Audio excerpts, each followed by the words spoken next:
They played in a lot of close games, which end up being tight like playoff games, and that does prepare you for the playoffs in that sense.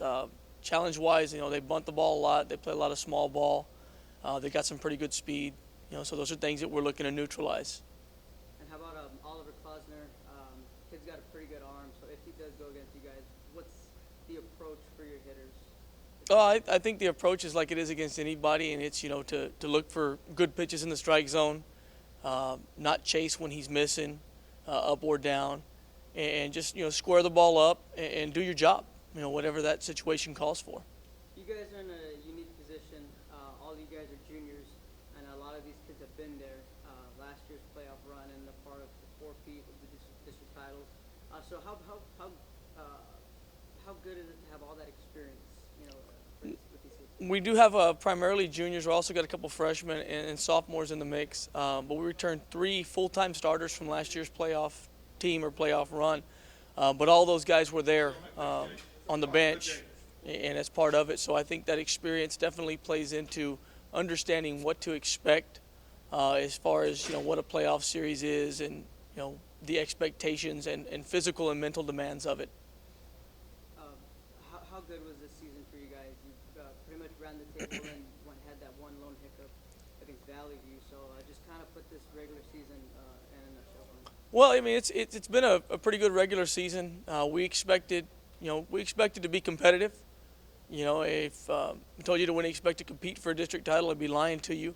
We expected to be competitive, but our kids really came out and played when they had to this year, and kind of surprised I think some people with our youth and with knowing that we were going to have some kids back, but no seniors. I think we surprised a little bit, and so I'm proud of the effort our kids gave throughout the district season.